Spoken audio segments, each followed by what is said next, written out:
What's going on, everybody? Just an immediate reaction after watching the first episode of Tulsa King, which is the new Taylor Sheridan, Sylvester Stallone starring series where it's basically a gangster played by Stallone who's been locked away for years, 25 years or something like that, who comes out and he hasn't opened his mouth, he hasn't ratted out anybody, and he says, all right, listen, I want what's due to me, what do you got? So he goes back to New York and they tell him, we got nothing for you here, but we're gonna let you run Tulsa.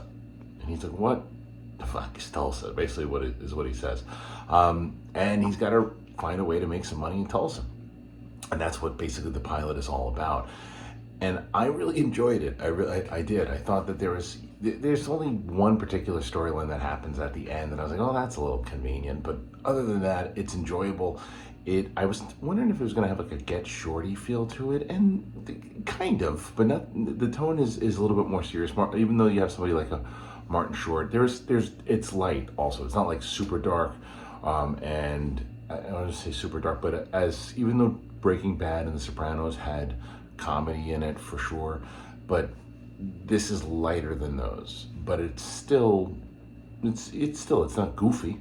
And I like the character that Stallone is playing. He's a mafia guy, and he definitely is not he's a mafia guy who's trying to go good. He's right back into crime, and it is like a more serious Get Shorty. Does that make sense? I don't know. Maybe it does. Maybe it doesn't. But either way, I had a blast watching it. It was fun. It was short, 45 minutes. Definitely interested to keep watching it. I'm a big Stallone fan, so you're going to get me on board. I like the idea, and I like the fact that he embraces. There's one part when they ask him how old he is, and he basically is 75 years old. And he's moving around, he's doing good. Garrett Hedlund's also in the show, and I thought there's going to be a lot more for him to do. I like the angle with Martin Short. I think that Martin Short, did I say Martin Short? I think I said Martin Short twice now. Martin, what the hell is the guy's name? Holy shit. What the hell is the guy's name? It's not Martin Short. Oh my God.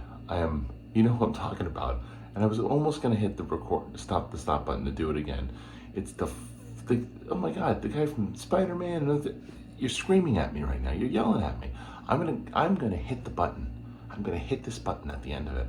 And I'm gonna go, what an idiot. Because I love this guy. I can see him. He's the skinny guy. He's the funny guy. You guys are screaming it at the comments right now because you know who I'm talking about. But I haven't slept a lot. And I can see his face, everybody. I can see it. But I can't muster it. And I really hope that one day I interview the man because I like him and I can see his face. He's in the show and he's good in it, and I'll get it right the second time. Anyway, digging it. Like the episode, and if you saw it, what'd you think? Did you like it? Did you not like it? I'm curious to hear what everybody thought. Go ahead, and after you tell me exactly who I forgot, you can tell me other things about as far as what you liked inside of the show. If you're brand new to the channel, do me a favor and throw a subscribe over there. We got a lot going on. Andor episode 11 is coming out. We'll be talking about that. We got our Black Panther Wakanda Forever spoiler discussion. My review is already up on the channel. That and a lot more coming out this week. So please do me a favor and tell me what the guy's name was. What an idiot. I still can't remember it.